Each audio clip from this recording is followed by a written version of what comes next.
3, 2, 1. You ready? You're listening to the Real Pineapple Podcast Network.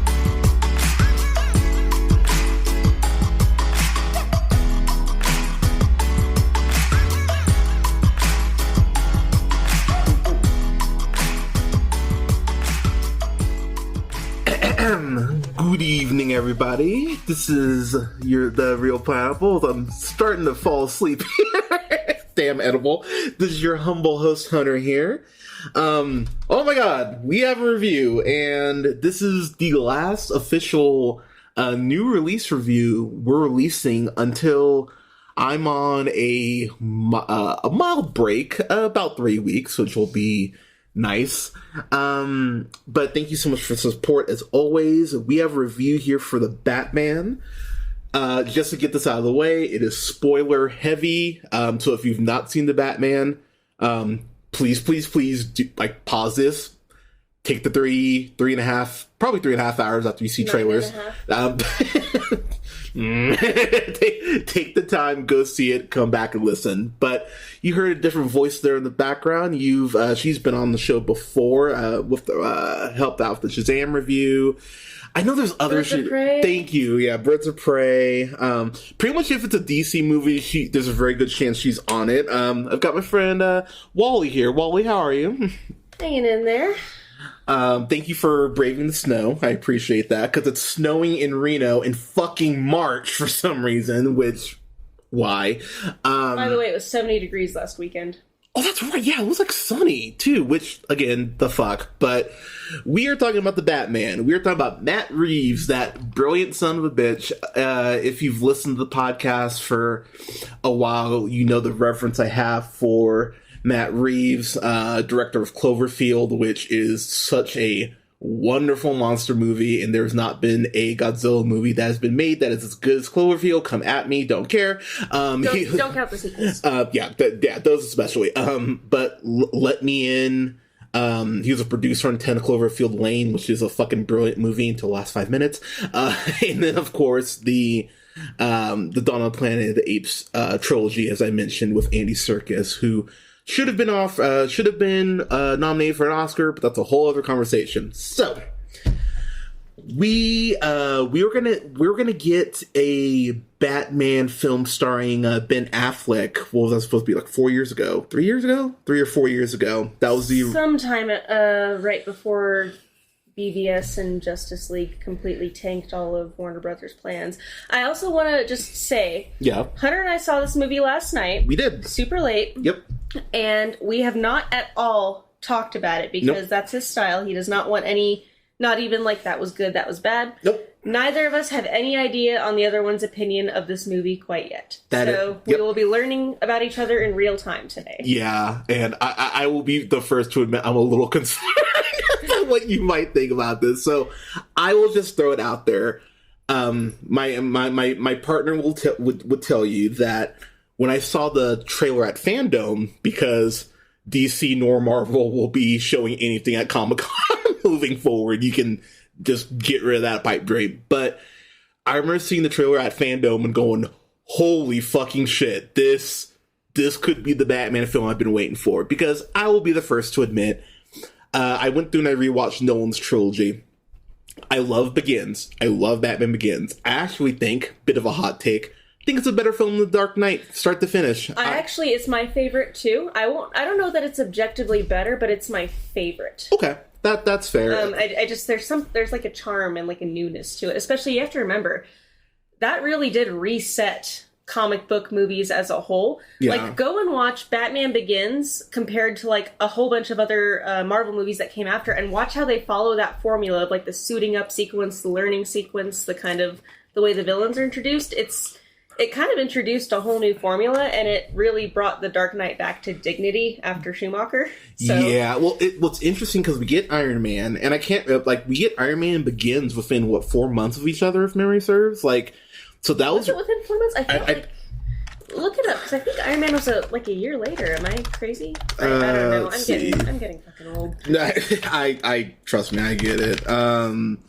Oh, my bad. So Begins was '05, Iron Man was '08, so I was way off. My bad. But I didn't think they were the same year, so I really do think Begins, particularly with Iron Man, like watch the scenes in Begins where he's crafting his costume and his tech, and then with Iron Man, they're very almost kind of shot for shot in some aspects. Yeah. Like, it really did kind of set a new formula in motion, and again, it really just kind of brought comic book movies back into prominence. Like, you can really thank Christopher Nolan, love him or hate him, however you feel about Dark Knight Rises, and, you know, the Snyder movies and all that he produced on.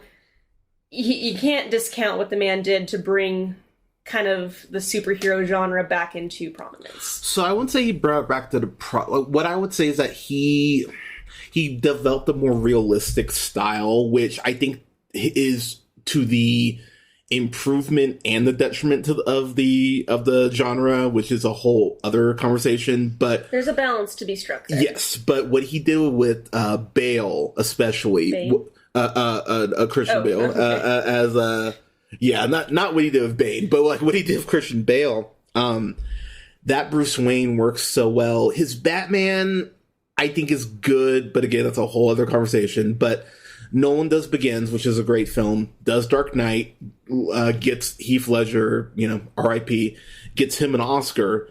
Dark Knight's an incredible film, makes Warner Bros. Over $1 billion. Like, it's a huge hit for them. And then we get Dark Knight Rises, and that's where, for me, just even as a Batman fan, I kind of went, oh, this is kind of the risk you take of going dark and not having the pieces around to support that, because Rises just kind of falls into this void, but a lot of it's because Nolan doesn't really like to write female characters strongly. I think with Rises also the big flaw is, and this will be a recurring theme, is that you have to understand, like, you can't just read a couple comics and grasp, like, the characters and the lore. Yes. You have to kind of have at least someone on the set who grew up with this shit, knows these people, knows how they act, knows where they come from, and knows what you can and can't change to avoid pissing people off. Yeah, so, that's actually a really good way to put it. With, like, I will say, with Batman Begins, as much as it's my favorite of the trilogy, again, I'm not even going to say it's the best. I think probably, on the whole, The Dark Knight is a more exciting and probably cohesive film. Okay. But Begins just has a special place in my heart, just for kind of really revitalizing interest, I think, in the entire character. But my big issue with Begins was Ra's al Ghul. Yeah. And then when they revisit it in Rises with, quote, Talia, who is not Talia. Yeah. Talia in name only. Yeah. Because she is also, I don't even think I've told you this, she's actually one of, I think, my favorite, most interesting and dynamic characters in DC. She's got a lot going on. There's so much fun you can have with her. Well, we talked about her a lot in, like connection with, like, Damien and, but Damien, all the way. I love Damien. It's frustrating, though, because when you think about the realism that Nolan brought, when you go that route, you handicap yourself in so many of the rogues gallery that you can use, because but the Al Ghuls are not one of those handicaps. You can write that in a realistic setting. But you can, but it's like you can't really use Mr. Freeze, you can't really use Ivy, you can't, like, a lot of his rogues kind of go off the you kind of have to push to the side. And I think what with Nolan, with his Bane, while I'm a huge Tom Hardy fan, I mean, he's so dreamy, but while I just am a fan Watch of Bronson if you haven't seen it. Right? Oh yeah, he's great. But while I'm a huge fan of his, something that I personally wanted from a Batman film is, because, like, Dark Knight Rises, or Dark Knight is a detective film, but, like, Batman kind of, like, he has that one thing with the brick and kind of scans it, and that's kind of it. There's not, like, a whole lot of, like, detective work really going on. No, I totally agree. And yeah, so we should probably segue into the film. Exactly. To talk about. Yeah, right. But just to give some, like, so Matt Reeves was supposed to direct Affleck originally, Batman, and people close to Affleck, his inner circle, went, "Dude, you're kind of drinking yourself into an early grave to play Bruce Wayne. You kind of need to stop." And so, everything kind of was blown up, and we didn't really know where we were going with the new Batman film. And so Reeves, says, "Hey, I'll rework the script and all that jazz." or because Affleck had written his own script. And we get Robert Pattinson brought on. And, I can already, when he was cast, I still remember everyone was like, oh, here we go. Twilight's going to be Batman. I'm like, as someone who just did a review of the Twilight franchise, I refuse to call it a saga, but as someone who just did a re-review of those, Pattinson's pretty fucking emo in that. I mean, if you were dating Bella, you would too. But casting weird, controversial actors as Batman is kind of a trend these days. That is true. Because I remember when Affleck got cast, and I was kind of like, okay.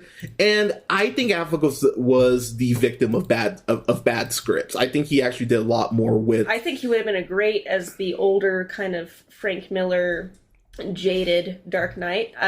Because also, I don't know if you guys know this, but Affleck's a huge nerd. He is, yeah. He loves comic books. Very much like Henry Cavill. Henry Cavill's a huge nerd.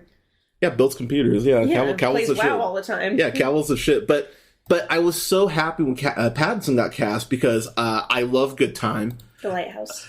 The Lighthouse is oh my god, The Lighthouse is so, I was so bummed I couldn't find that would probably be my number 12 favorite film that year. I fucking love The Lighthouse. He and Willem Dafoe are so good.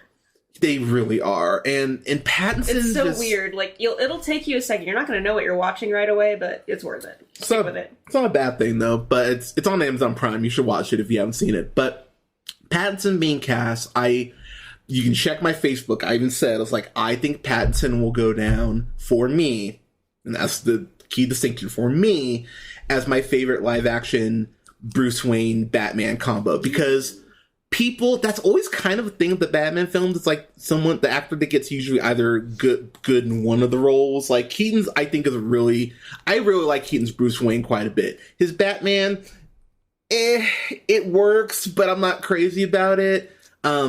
Kilmer, I think, is actually a really good Bruce Wayne. As a Batman, he's just like... Kilmer could have been great as both if he had a better script. I actually really like Val Kilmer as an actor. By the way, he's got a documentary out, and it's just really incredible. Good. Yes, it is.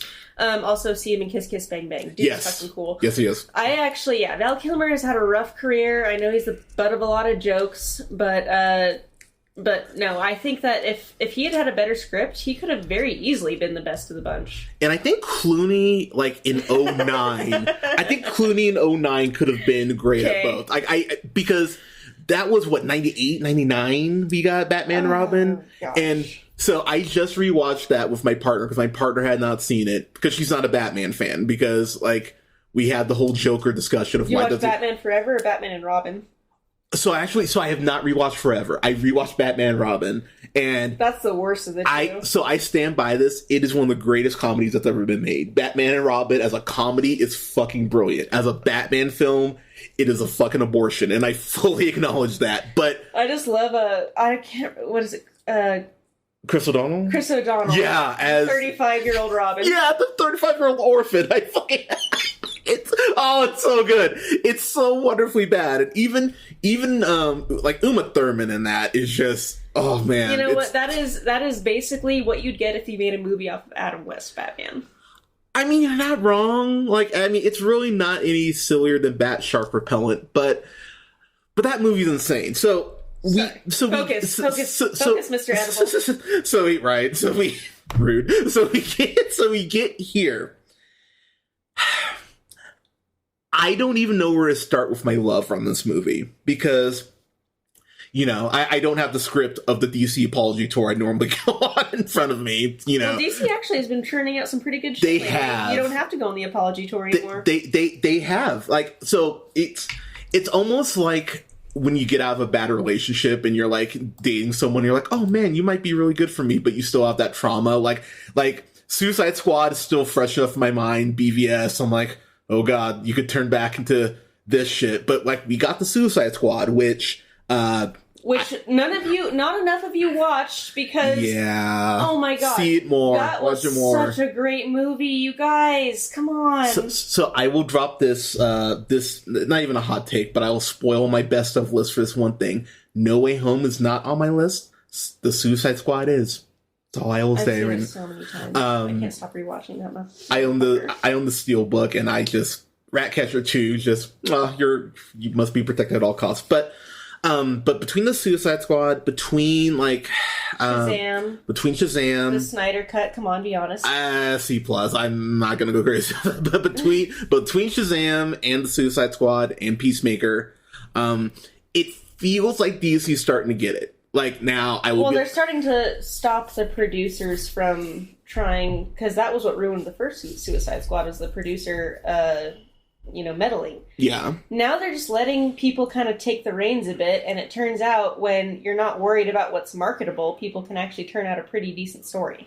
Well, it's also like when you're not trying to rush like a universe, and it feels like they're kind of like, they really should have just done what I've been goddamn saying they should have done. Just take the Crisis CW of it and go, everything's in its own universe, we don't care. And it feels like they're kind of doing that at this point and going, like, we don't really care if this all connects. Which really ties into the comics. Yeah, So, which honestly, no one cares what, everyone's doing their own fucking things in the comics, too. I tweeted this a couple months ago. I said, if DC came up to me and was like, just waved their hand and went multiverse with everything that's good, I'd go, you know what, fine. Like, at this point, that's basically what they're doing now. They're trying to take an everything is canon approach in DC at this time.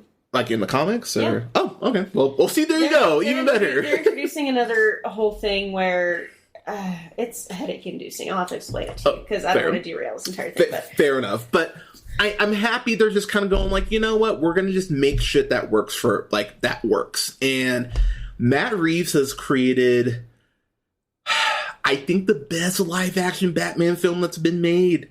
I'm still debating in my head, because we saw this, 12 hours ago, something like that. Something like that. I'm still debating if it's better than Mask of the Phantasm, because that is my personal, I think that is the best Batman film. Action. No, yes, but I'm saying overall, I don't know if it's better than that. Like, I still need to kind of think on that. But to kind of just jump in here, I'm just going to go through the line on each character. The first shot of Paul Dano's Riddler, so you know Paul Dano from 12 Years a Slave, most likely that son of a bitch. From There Will Be Blood, Looper. Looper's great too. But Paul Dano he has one of the most punchable faces I've ever seen in my life. Just whenever I see him. Right up there with Pete Davidson. Yeah, Stay away from Kanye, Pete. But whenever I see Paul Dano, I just really, like, my fist balls into a fist on instinct. I fucking hate Paul Dano in the best way. The first shot of him, as the Riddler, genuinely scared me. I was like, oh, Jesus! Like, this movie is borrowing, I'd say, pretty heavily, or at least heavily influenced by The Long Halloween. It's definitely influenced by Zodiac. Like, that's not even... Very much borrows from The Long Halloween. Like, they are not even hiding that shit, which, I mean, it's not a bad thing. But the movie starts off with the Riddler killing someone, and really brutally, too. And for a PG-13 movie, they push this about as far as you can without crossing into R, which I thought was really impressive. Yeah, this is an actual PG-13 that means something, and I like to slap that label on the most fucking Disney-fied, G-rated, stupid crap ever these days. Well, because this is a genuine PG-13, whereas, like, be careful taking your kids to this, because there's a lot of brutality. Which, by the way, the amount of people who had their kids there with them last night, I'm like, y'all, like, they put out the ratings ahead of time for a reason. Like, don't take your 7-year-old to this shit. Like... Well, I mean, I can't blame them. PG-13 hasn't meant anything for years. But see, I can blame parents, because you should look up what the rating... Like, I'm looking at it here on IMDb. Some suggestive material. Okay. Drug content. Not great. Strong, disturbing content. That should be the one that goes, 7-year-old probably should find a babysitter. Like, don't take your kids to this. Like, I remember I saw people taking their kids to Joker when I saw it with my partner. I'm like, y'all, like... Stop, like, read up on why a movie... I remember when I saw Deadpool in theaters, there was a guy with his kid there. Yeah, I saw kids... They left during the sex scene. Well, there you go. I saw kids in line for Tropic Thunder. It's like, look up the ratings. But Paul Dano's Riddler, whenever he kills someone, and he kills several people in this movie, I was like, oh, wow, this is dark in the best way, and... Before I throw it to you, the last thing I'll say real quick, Gotham seems like the worst place in the world to live. Like, this is like even Detroit would be like, man, Gotham sucks. Like, this looks horrible. So I would like to chime in on the things that I liked in this movie. Okay, go ahead. One, I think it has the strongest intro of any Batman movie I've ever seen. Mm-hmm. The bat signal in the sky, and then there's just cuts to a bunch of criminals in Gotham doing various things, graffiti, mugging, holding up mini marks, all that. Yeah. And they see the signal, and they instantly, there's a dark alley that they're instantly kind of they shrink back. There's waiting for him to descend on them. Yeah. I thought that was masterful. The soundtrack during that entire scene was masterful. I was so fucking pumped for the first 5 minutes of this movie. Okay. And I pretty much hated the rest of it. No! I had to feel... Because there was one moment where I heard you sigh, and in my head I was like, oh no, she doesn't like this nearly as much as I do. So, here's my thing. Okay.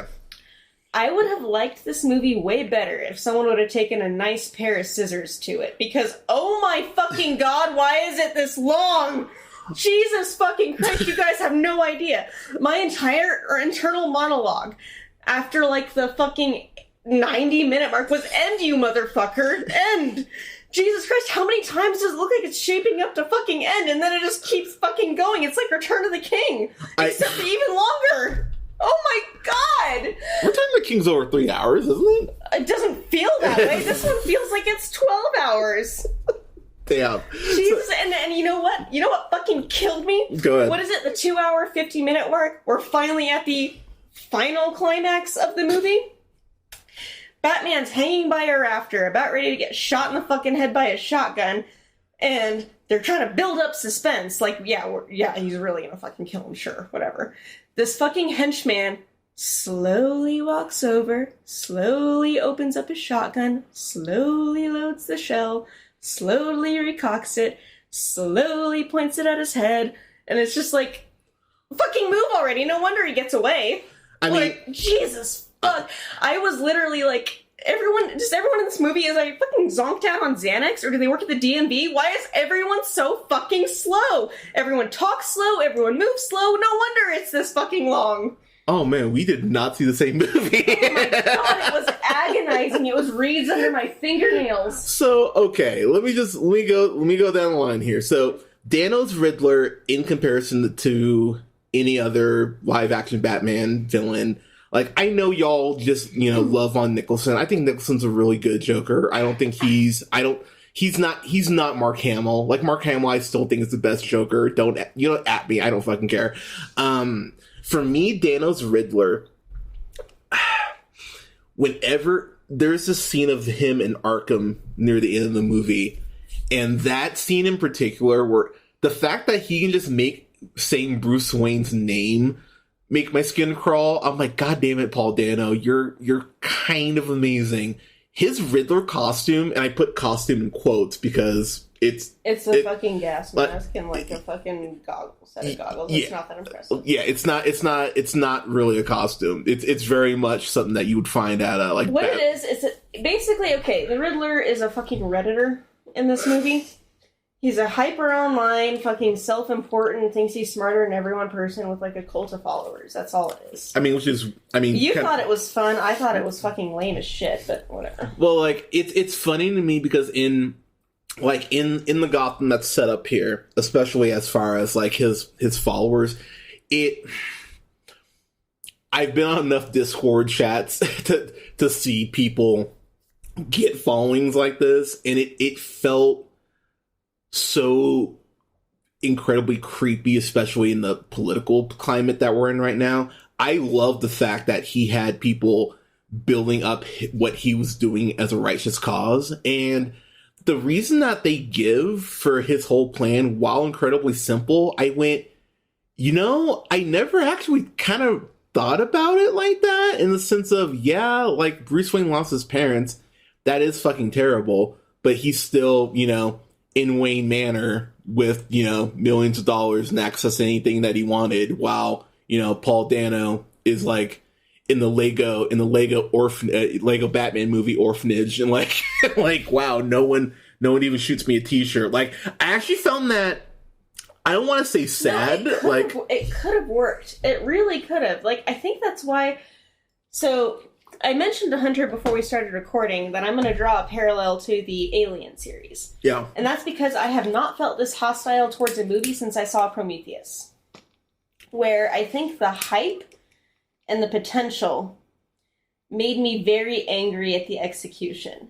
Because there are flashes of greatness in this. And it could have worked. It really could have worked for me. It's too fucking long for one, as I think I made clear.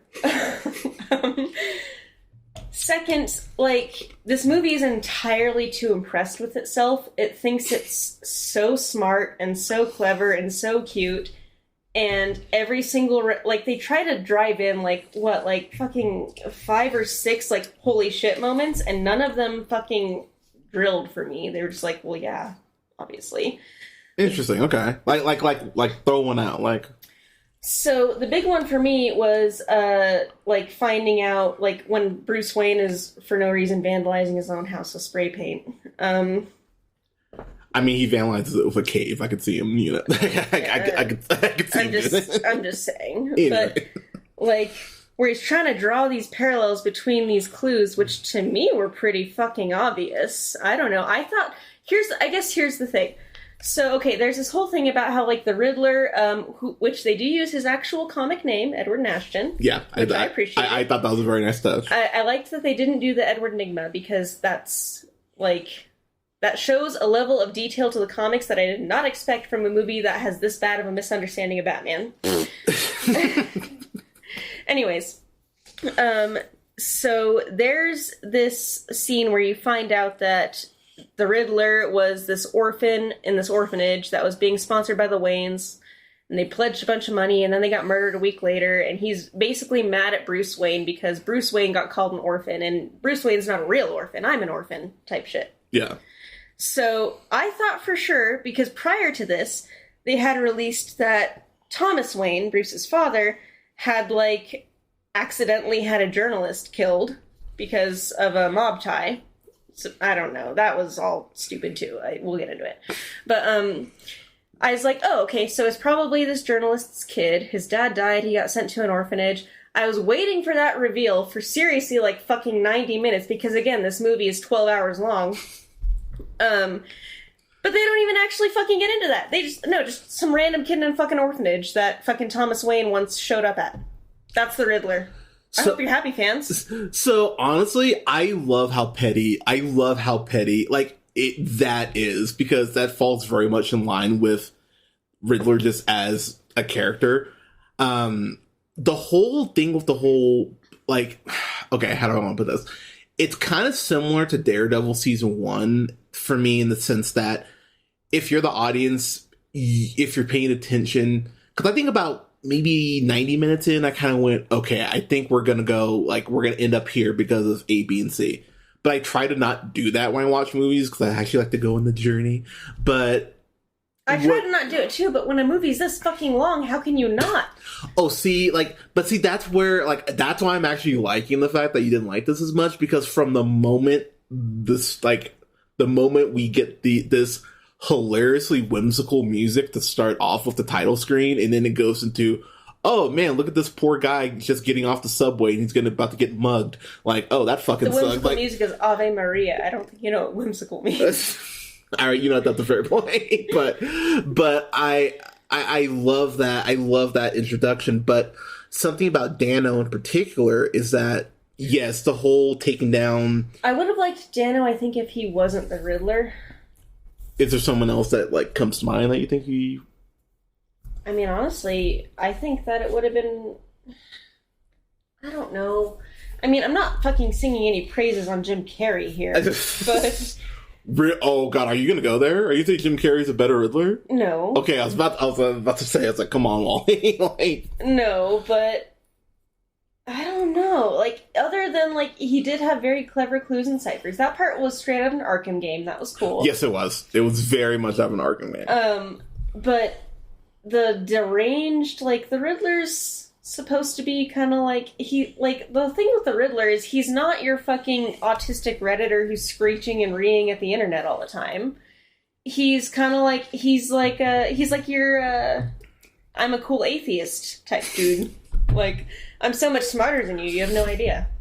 Like, well, see, I felt that from him as the film went on, like, because it did feel like, I mean, as the clues did get more difficult, because there's just one scene, and you see it in the trailer where Batman gets blown away. That is one of the most tense scenes I've seen in the Batman film, because it's this one asshole, because, you know, a dirty, corrupt cop, shocker, but he... it was the DA. DA, thank you. He has this... Which, by the way, if they had made that Harvey Dent and he survived the explosion, that would have been a great sequel to another movie. Yeah, but I don't think you need to set up... You don't need to set up Dent now. I mean, I think him being... I'm just spitballing here because I hated this movie so much. I'm trying to find something I might like about it. Gosh dang it. Like, I think with the DA getting killed, we're clearly, like... We'll get there. But that whole sequence of him having Batman on the phone... after he runs his car through his fucking funeral, which was the fact he almost killed this kid with a car. Just for the record, Batman did not run the car through the funeral.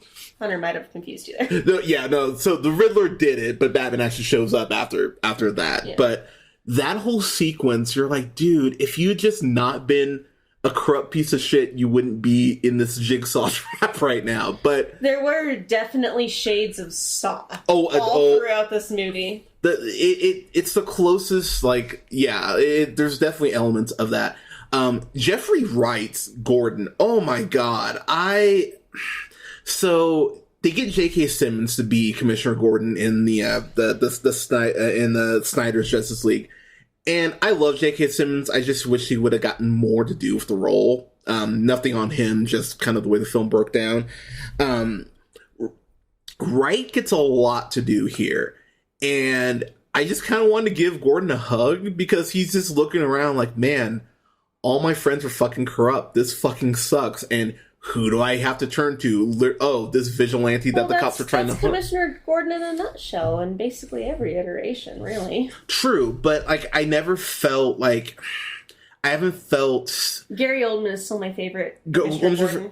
Okay, so I'll have to sleep on that, because I do love Oldman's, like I do love his portrayal, but I think it was the way that like Gordon got to witness like really the fall of all these people that he, you know, held in such high regard.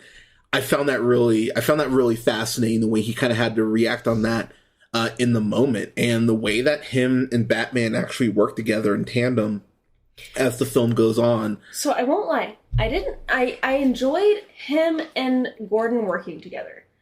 I hated how many scenes there were of Batman with fucking just throngs of police around him. That's just not how it goes. That's just not how it fucking works with Batman.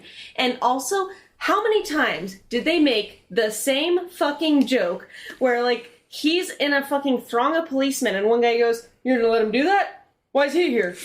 You're gonna let him mess with the evidence?" It's like, I've heard this 6 times already. Fucking move on. No, again, a good pair of scissors to this fucking script. So I find that so okay. So I'm gonna ask you about the runtime, because that is my sticking point. I'm not gonna lie. This movie lasted 18 hours. Oh my god, it was not 18 hours. It's gonna get progressively longer as we go through this podcast. It started at 9, we're at 12, now we're at 18. By the time I'm done, I'm probably gonna claim that it lasted an entire fucking week. That is what it felt like. It's like Battlefield Earth. That movie is 3 hours and it feels like 28. Okay, no. Okay, back up the bus. It is not. I'm talking runtime. Okay, I was about to say, Jesus Christ. I'm talking how it feels runtime wise. This is a watch checking movie. Oh my god, is it a watch checking movie? I remember looking, like, when I thought the first of like 8 climaxes, I'm like, alright, I check my time, I'm like, oh my god, there's fucking 2 hours left. Jesus fuck. So first off, what's wrong with 8 climaxes? Teehee. 2, it's far. In certain contexts, that's perfectly acceptable. Not in this one. 2, I didn't check my watch. I mean, I haven't worn a watch in a minute, but your phone, whatever, you know what I mean. Yeah, I know, old man Wally over here, but I wasn't checking my watch at all. Like, you weren't bored once during this movie? Are you fucking kidding me? No, I wasn't. Like, I literally had to fight to stay awake. Oh my god, I was so. And by the way, for the record, I know this is out of character for me. If you have heard my other podcasts where I'm fucking slurring like crazy, I'm usually a little bit tipsy when I watch movies. I couldn't get a fucking drink at the bar at this theater. I was stone cold sober. Yeah, you were. Yes, Cinemark was busy last night, but the first shot we see of Batman come into frame out of the darkness, again, the first 5 minutes are perfect. Fucking wonderful. This is the most fluid. Like, let's be clear. I feel like Matt Reeves definitely sat down, played Arkham City for like 3 days. Was like, oh man, I'm gonna totally just like take a lot of the moves you can do from there and implement them to my bat. Like, I will say the action is great. Like, the fight scenes are great. There's not a whole bunch of that bullshit, like, ridiculous cuts. No, because this could have been... That's my biggest complaint about the Nolan series is the action is awful. It could have been cut like a Bourne film very easily, and it's not, thankfully. So no, you can tell that they put a lot of effort into the fight choreography, and... it's very sleek as far as how... Yes. Like, and actually, I will say that is one thing, even in the bad DC movies, I will say that DC does fight scenes better than Marvel for that exact reason. They let the hits land. Like, even in Batman vs. Superman, which sucks, that warehouse scene is so much more brutal and well cut and well choreographed than any fight scene I think I've seen in a Marvel film. Yeah, I won't go there because the Captain America films exist, but I love that warehouse scene. That is probably Snyder's best directed scene not involving owls. But the action in this is genuinely impressive. I want to get to Zoe Kravitz because who was an excellent Selena Kyle. She was a genuinely excellent Selena. Because let's be real. So I think Michelle Pfeiffer kind of gets the shaft. I think I love Michelle Pfeiffer. I'm sorry. She's great at Catwoman. I think they actually are in the same vein. They both get what the character is. Yes. She's a kind of hyper aggressive, hyper stealthy, hyper manipulative. Yeah. But at the same time, there's like that vulnerability beneath the surface. Both of them nail that perfectly, I think. I think that Catwoman's weird ass backstory in this was completely unnecessary. I'm not gonna lie. So that I will give you. Like, I was able to follow it, but it could have been streamlined a little bit. I will give you that. Her reasoning for kind of getting into like into the fold, as it were, is because her best friend gets killed. And I'm gonna be real. Hearing that phone call, I was like, "Oh, this is some like unsolved mystery shit, and this is really bumming me out." But that was pretty disturbing. I'm not gonna lie. I was actually waiting for them. Like, I'm surprised it was this random Russian chick because in the comics and in other movies, Selena Kyle, when she's working kind of as a escort sex worker or whatever, since Frank Miller made her that's all anyone ever wants to write her as. But she has this younger kind of like, oh god, ward is a weird word, but this underling that she kind of takes responsibility for, named Holly. I thought for sure it was going to be Holly. You might have seen it in the Catwoman short, or you might have seen it in Batman Year One, but like she has this like young kind of sort of trafficked friend that she tries to keep her eyes out for. I thought for sure it was going to be Holly. It felt like they were kind of going there, but they don't really like. I think they just didn't want to get that dark. It's PG-13. Yeah, but how do I put it? With saying she's Russian, with saying how she was hanging out in the Iceberg Lounge, like they definitely kind of leave the breadcrumbs there if you want to connect that dot. Yeah, but that might have been a line that DC was like, we can't go there. But to your point, I was kind of sitting there thinking the same thing. You're almost turning on that street. Like, are you going to complete the loop? And they're kind of like, So yeah, she was almost a character in the movie. Because it felt very what's that movie from the 90s? Like Broken Down Palace. Like it fairly felt like they were gonna kind of go there, and then they kind of stopped short. But that honestly, an R rating would have benefited this movie as well as like 60 minutes shaved off the runtime. But I don't think you can make. I don't think you're allowed to make a rated R Batman film. I just don't. Like, why not? Ask DC. I don't like. I would love a rated R Batman film, but I think it should be allowed. Is all I'm saying. Oh no, I don't disagree with you, but I think that because, and I really wish that people kind of would reference Deadpool more in this sense and go, a rated R film, fuck Blade, you know, like a rated R superhero film can be profitable. Blade is always my answer to people like, oh, Black Panther, the first black superhero. I'm like I always stand for Blade. I love the Blade movies, even the bad ones. I don't know. Just as a kid, I think they were just too fundamental to me.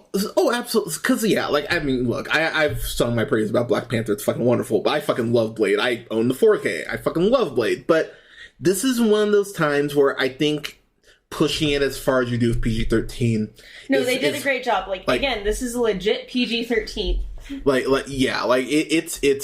It's really dark, like shockingly so at points. Pattinson's voiceover is actually my favorite voiceover for a Batman film, not starring Kevin Conroy, just before anyone jumps on me. I will actually second that. Pattinson's voiceovers are really good for this movie. They are. Pattinson himself, I think you and I are also going to disagree on. Here we go. Go ahead. You can go first. I don't think he's a good Bruce Wayne, which is crazy. Okay. Because I think he's fine under the mask, for the most part. You know, there are a couple lines where I'm just like, eh. But when he's Bruce Wayne, here's the thing. Even Year One got this right, which is both a comic and a movie based on Frank Miller. Yeah. Bruce Wayne is smart enough to know the importance of being Bruce Wayne. Yeah. In public. Yeah. Because obviously if there's a vigilante that shows up with your jawline and, you're never to be seen and you... that's, one thing I'll give credit to the Nolan movies for is basically he has to sacrifice his public image. Yeah. To keep his secret identity alive. And in this movie, he doesn't do that at all. And also... there's not enough Alfred in this movie. And Andy Serkis is such a good fucking actor. I'm very upset about that. So here's the thing with Alfred.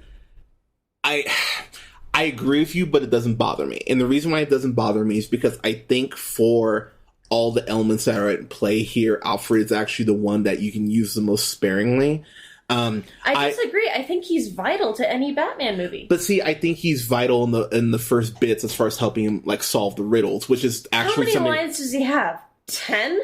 Oh, he has more than that. Bullshit. He definitely has more than that. He has 6 lines just talking about the first riddle. And in the hospital, they have a whole conversation.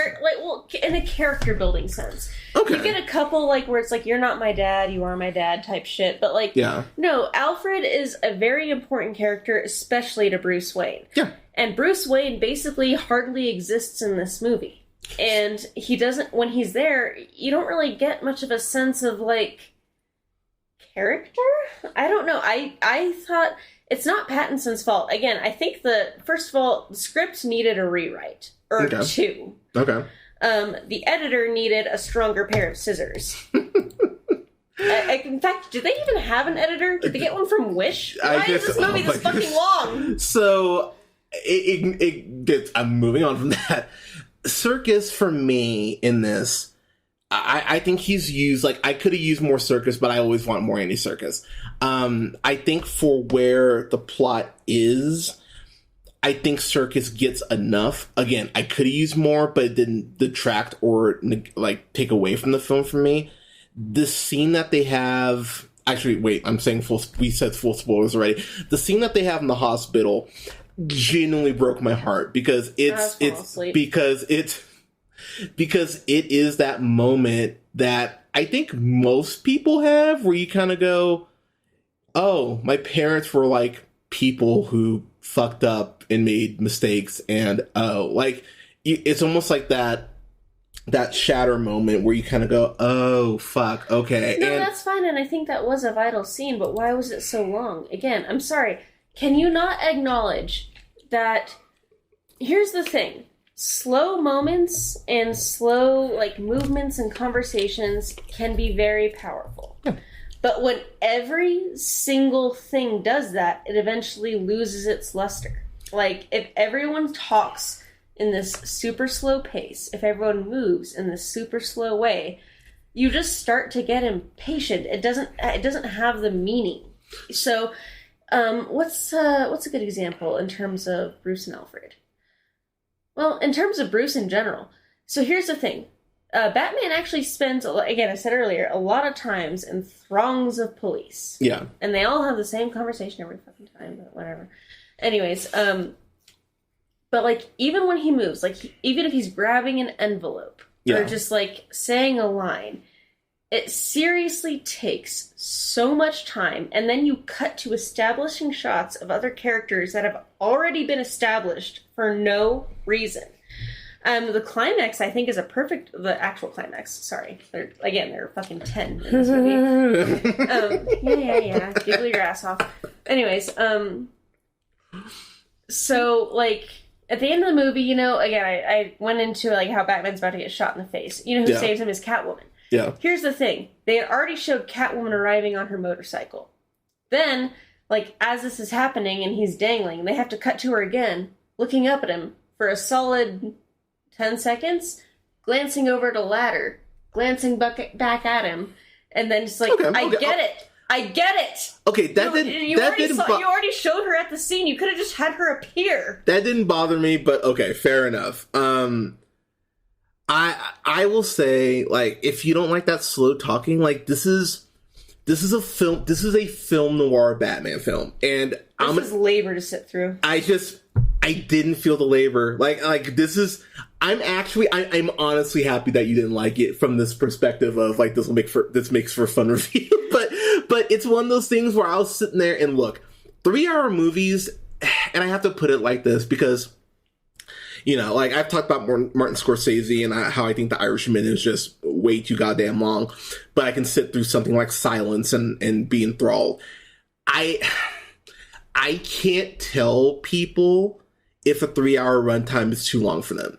Because it depends on the entertainment going on. For me, this was 3 hours, and it felt like fucking 2 weeks. Yeah. So, but your mileage will vary. It will, and it's one of these rare cases where it's like, I understand that, you know, like, I would love people to go out and support this movie because I think it's an incredible film.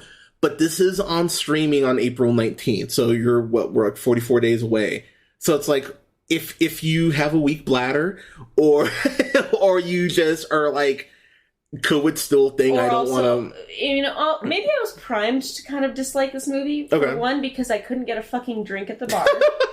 You know, see, if you have a couple of drinks and you watch this in April, you're going to be like, oh my god, this is wonderful. Oh, shut up. Second, the start time for the movie was listed at 7:40. It did not start until fucking like 8:10. It was all fucking bullshit fucking commercials and I love trailers, don't get me wrong, but hey, I expect the trailers to start at 7:30 if the movie starts at 7:40.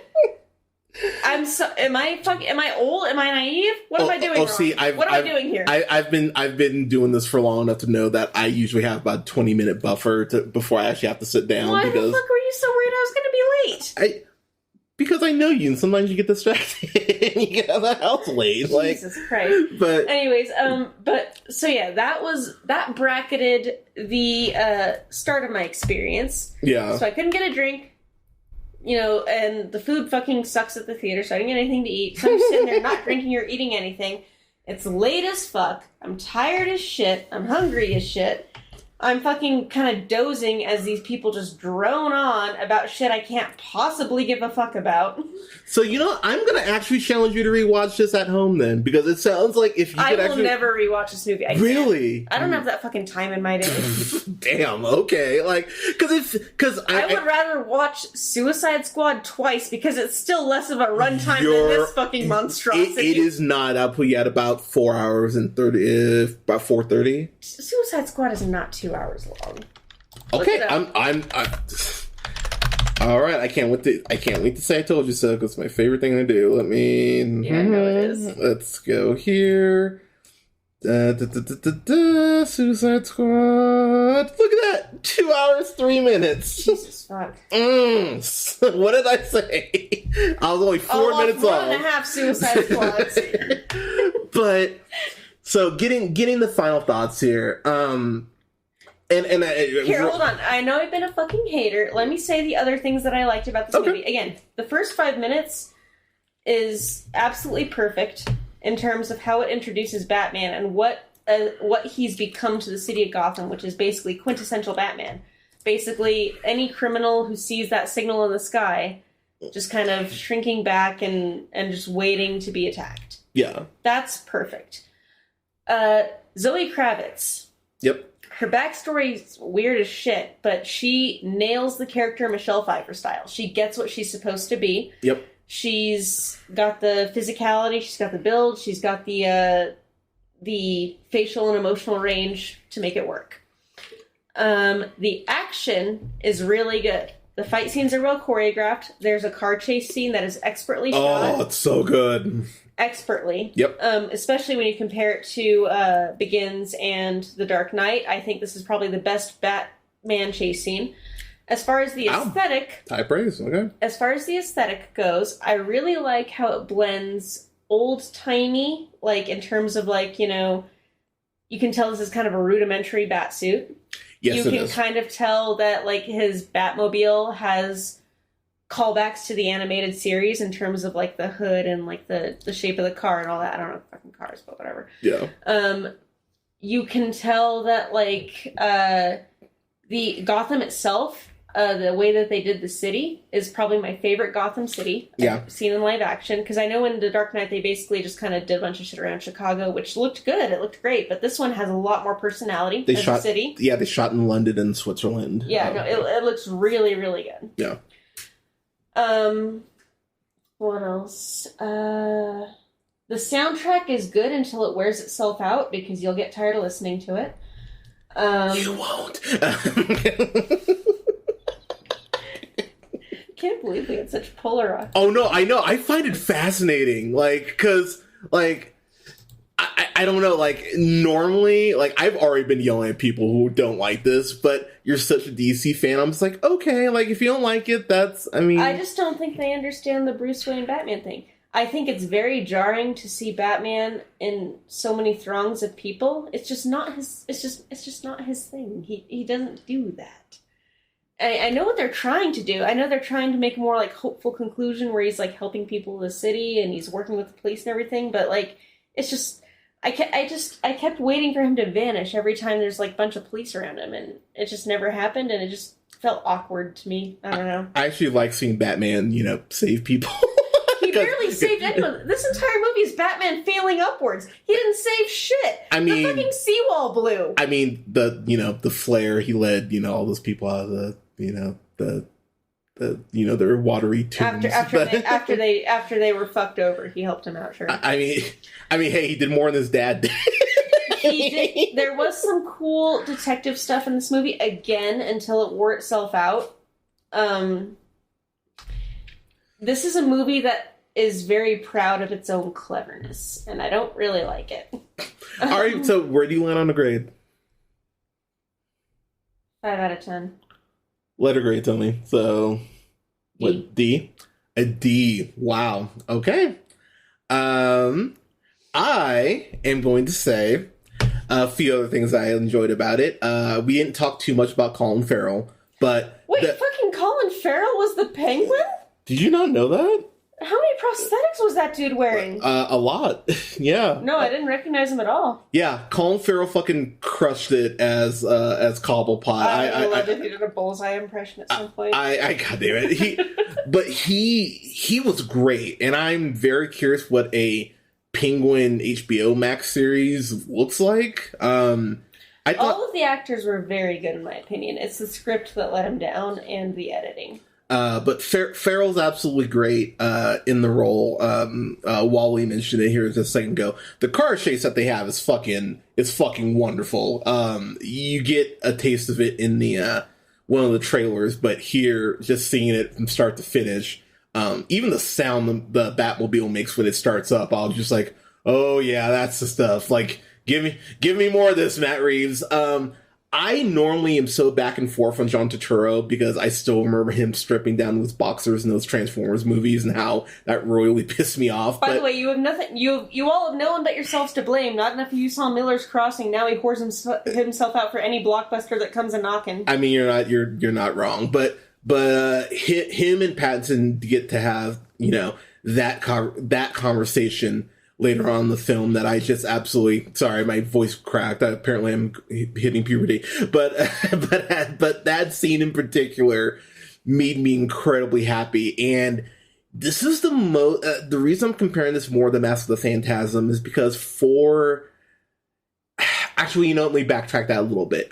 While this is definitely heavily influenced at points by Mask of the Phantasm, by Year One, by Long Halloween, really the Batman Telltale game is actually what I kept coming back to from... Holy shit, I didn't make that connection. You're totally right. But, like, from a perspective of... I usually am. But from a perspective of a Bruce Wayne who's like, oh, man, my parents really fucked me over. Like, oh, shit, this sucks. And even how his rogues gallery is kind of established indirectly because of the sins of his parents. They call out the Arkhams in here, which I thought was a very, like, kind of a quick kind of sort of mention, but I was like, okay, we're going to come back to that most likely in the sequel, because this will for damn sure get a sequel. Yeah, this movie tries to both corruptify and deify the Waynes, and it comes off a little bit weird. Well, see, like, I think that's just politics in general. Like, well, honestly, yeah, I mean, so. you still see people doing that today. Is just Team A, Team B. Yeah, and it's for me, it was fascinating to watch that because, like, like Bruce flat out didn't know, and so when he is confronted with the fact that, hey, your dad, to Alfred's point, was a good man, but he made a horrible mistake. You go, yeah, it kind of only takes one, especially in politics, and seeing Bruce have to deal with those ramifications, especially when it comes to Falcone. It's very... Did it bother you they kept calling him Falcone?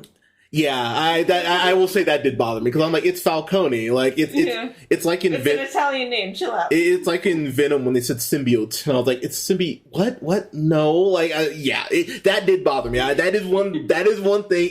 That's such a nitpick, but it does bother me, because I'm like, Falcone. Carmine Falcone. Like, say it, because I kept hearing Falcone, I kept thinking Captain Falcon. I was like, it's not Captain, it's Falcone. Like, come on. Like, yeah, that did bother me. I will fully acknowledge that. But the Batman Telltale games really did feel as much of a template for this as the Long Halloween did. And just the more, even just how the suit actually looks, which is pretty cool. But, again, the suit is one of those things that kind of has like an almost old-timey Year One look to it, but then there's the hyper-modern part of it too. Like, he's got these contact lenses that, which I totally believe Batman would have to allow him to record everything he sees. So there's like these, it's almost like a steampunk in that way, where it's like a mix of super high-tech versus kind of the super retrograde old-timey style.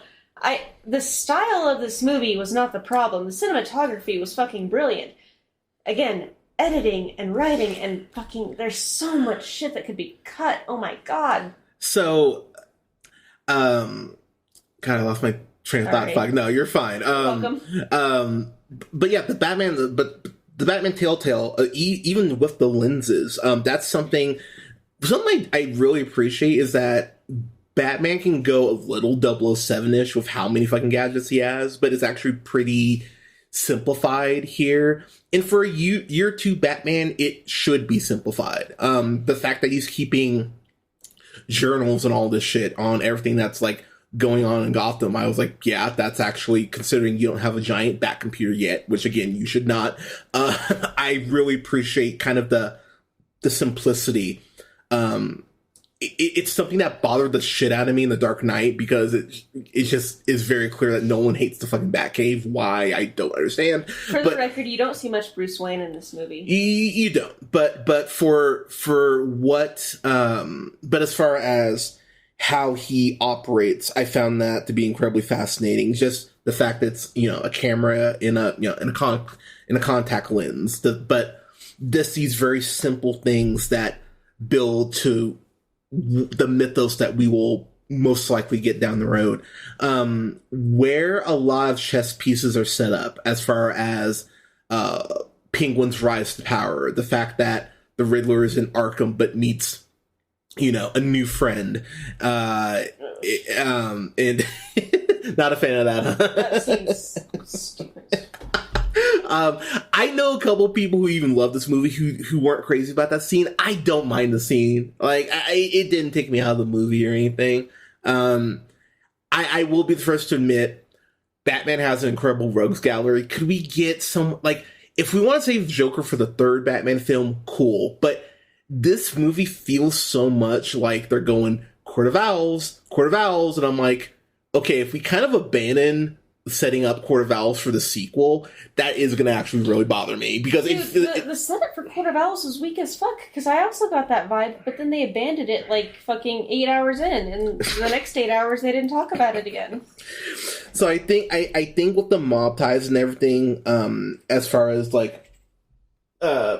relating to his dad, I could easily see them going Court of Owls still, because I think there's still more that they could dig into. In terms of comic fans, I think you're going to have a very hard time selling anything that has to do with Thomas and Martha Wayne being corrupt, because that's just not what fans of the character want.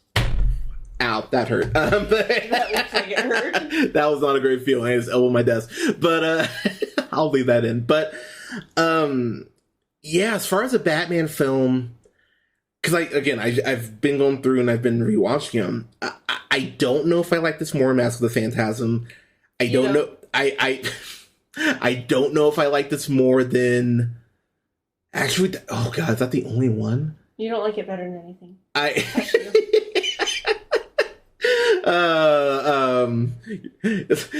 feel like Padme in Revenge of the Sith. It's like, Wally, you're breaking my heart. Like, it's like, but look, y'all, like, I'll watch it again, maybe with a drink in me. We'll see if I like it better, but I don't hold your breath, people. I think this movie is highly overrated, entirely too impressed with itself, completely overwritten, very tedious. Hey, you gave your review. My turn.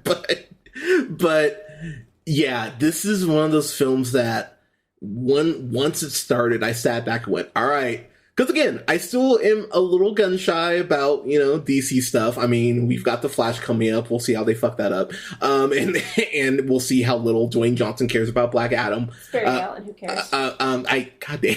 Oh yeah, you like Wally West more anyway. But the moment this movie started, from the moment it ended, I was just like, yep, I am here for this. This is one of my favorite scores in a film. I will be buying this on vinyl. I look very forward to buying this on vinyl. I think Robert Pattinson, if I had a hat, I'd be tipping it to you, good sir. I thought you were great in this. I actually had a nightmare about the Riddler last night. I was actually, like, the opening shot of him, I was like, oh, Jesus Christ. I genuinely had a nightmare. It woke me up at 6 a.m. this morning. Paul Dano, like, God, I thought you being mean to slaves was being the worst thing you do. But terrorizing Gotham might be as bad. But then you appeared in this movie. Yeah, but his Riddler is fucking horrifying. One of my favorite villains.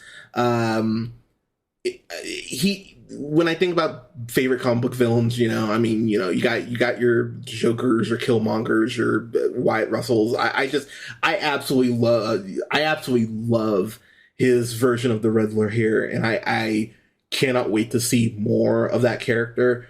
We talked about Kravitz, we talked about Wright, we talked about Farrell. I can't wait to see what this world expands to. I really can't. I'm worried about the rest of the DC films that are coming out this year. Like, I'm just, to be very blunt. But hey, you got Superman and Lois. Watch that. This is, for me, a tour de force of Matt Reeves.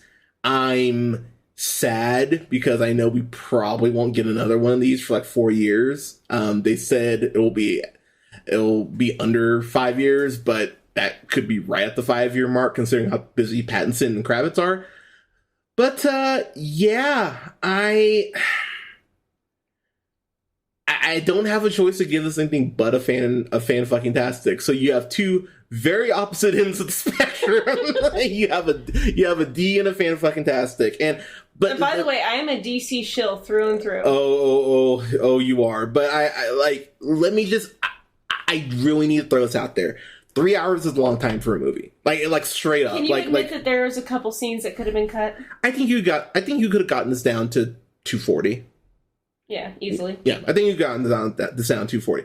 But I didn't feel the runtime. But again, you're talking to someone who owns like a lot of movies and just is kind of used to this rhythm in general. So if you're not a big movie watcher, maybe wait for this on HBO Max. And have your finger ready on the skip button. Or watch it at 1.5 speed. But I have to throw that qualifier out, despite how much I love this film, because a 3 hour film is just hard to sell to audiences in general. No Way Home, I think, is 2 hours, maybe 2:45-ish, maybe. Like, it's a hard sell just in general. Like, I have to put that out there. So for people who go, like... Disclaimer, I don't mind long movies. I mind movies that feel long and are long. Okay, so no, and that's fair, but just for general audiences, because, I mean, yeah. I have to put that out there, because I know some people have complained about the runtime, but I also know those people don't watch a ton of movies. So like, to your point, I know you watch a lot of shit, but for general audiences, like, just be aware of that, because I think that is a fair... Book a day off work.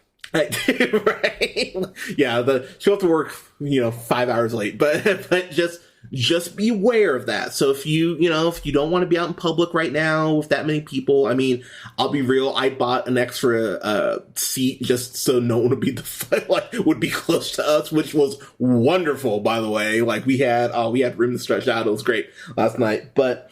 But you kind of know yourself in that sense. Like, if you think you can get through a 3 hour movie and not have to get up, then cool, this might work for you. But if it doesn't, this is out April 19th on HBO Max. You can watch it from your home, pause it, smoke a bowl. I mean, I'd love to know that I'm not crazy, because all I've heard is praise of this movie, and I feel like I'm kind of taking pills, because I really, really didn't like it.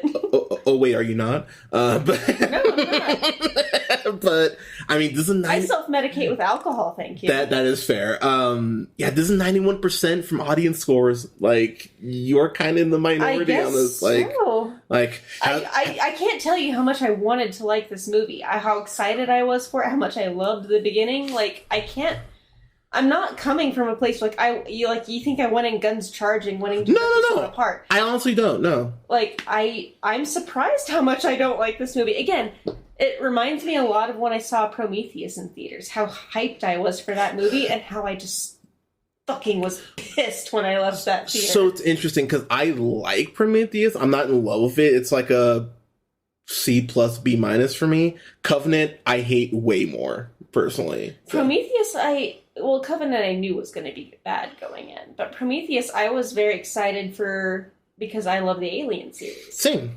The first two are probably like what really kind of got me into movies in the first place. Honestly, my dad let me watch the first Alien when I was like 9, which you should. Do not let your 9-year-old watch Alien. Like, that shit bursting out. That changed me forever, guys. That's one of the best 1-2 combos, though, and to start a sequel. And then Aliens was just a fucking blast from start to finish. I loved that movie. Fucking, was it Paxton? Paxton, yeah. Yeah, he's so funny. R.I.P., sir. Like, our patron saint of cowards. Yeah, Bill Paxton's so great in that. But yeah, like, I just know yourself as far as, like, what you can handle as far as runtime. This, for anyone who does have issues with runtime, just wait for it to come out on stream. Honestly, so you can pause and kind of digest as you need to. Yeah, I would say that. And seriously, don't take your goddamn kids to this. Like, seriously, like, it would have fucked me up if I saw this when I was like fucking like a young kid. We saw some 7-year-olds there. Which, by the way, how did they sit through this motherfucker? To those kids who, like, those kids, there was only, like, those 3 kids that got up, but I didn't really No, there was, like, fucking 7 or 8. I was on the edge row. So that's right, because they ran by you. Yeah. Parade. Yeah, good job, kids. But, I mean, good job, parents. What am I talking about? The kids didn't know any better. Parents, be better. But guarantee those kids are bored as I was. They probably had their Game Boys or their, oh, guys sound old. Oh, God, yeah, you do. You kids and your Tamagotchi and your Game Boys. Yeah, they had their Polly Pockets with them there. And your marbles. in your pogs, but God, whatever happened to pogs? That was a while ago. But anyways, I digress. But this, I will be curious to see what this finishes at, because it's trending for like a $150 million opening. I'm sure it's gonna go completely off the rails. People are gonna love it. Everyone loves it but me, is what I'm seeing from these percentages. I mean, the percentages are not in your favor. Yeah, it's a lot. That's fine. I'm not doing it to be contrarian. Oh, I know. I wanted to like this movie, but you know what? I will say this as someone who loves DC some of the time, a little bit of the time. Okay, you know what? DC fucking sucks editorial-wise. Anyways, as someone who loves the characters that DC once created and has committed themselves to ruining, God damn. I want to see them do well and make good stories. There we go. Fair. Yeah, and I'll just say this real quick in closing. Let's get other characters established outside of Batman. Like, that'd be cool. Like, or are we supposed to get that Green Lantern show? Is that supposed to be a thing? Like, can I get news on, like, these other characters? Like, give me a Titans that doesn't suck. Yeah, that would, I mean, you have Young Justice. I mean, that's kind of in Teen Titans Go. Like, Teen Titans Go. I don't like Teen Titans Go. Really? You don't like Teen Titans Go in the movies? Really? No? I like the references they make, but okay. I don't know. It just feels like a slap in the face after, it's like this, instead of having a serious show about the characters you love, you get this fucking parody, fucking cartoony bullshit. Okay, that's fair, but it is a fun show, but I mean, like... Raven's my favorite DC character, by the way. Yeah, they do it dirty all the time, especially in the comics. Yeah, don't watch Titans if you're a fan of Raven. That show does her no favors, but... Batman, everyone, have you seen it? What did you think of it? Let us know in the comments below. Tell Hunter he's wrong and that I'm right. You don't do that. You don't need to do that. but you can go ahead and follow us on wherever you listen to podcasts: SoundCloud, Apple, Google Podcasts, Podbean, Stitcher, iHeartRadio, Spotify, to name a few, at The Real Pineapple. You can follow yours truly on Twitch, because that's what I'm going to be on, since I will not be recording new reviews. Exactly, Kat. You can find me on Twitch at twitch.tv/JHunterRealPineapple, and you can find me on Twitter at JHunterRealPineapple. And don't forget to like us on Facebook at The Real Pineapple and Real Pineapple Games. I will have a review up for the new Pixar film Turning Red coming up this week. That is already recorded because, again, no work for me. But everyone, please stay safe out there. Take care of each other. Get your COVID shot, for fuck's sake, if you have not done that yet. Watch this movie. I like, honestly, whether you end up loving it or hating it. Watch it for free. The Real Pineapple does not endorse the thoughts of our guests. But stay safe out there, everyone. Seriously, stay safe out there. There's a lot going on, but stay safe out there. But Wally, thank you so much for being on. I appreciate you, even though your opinion is wrong. But everyone, thank you so much for your support. We'll talk to you soon.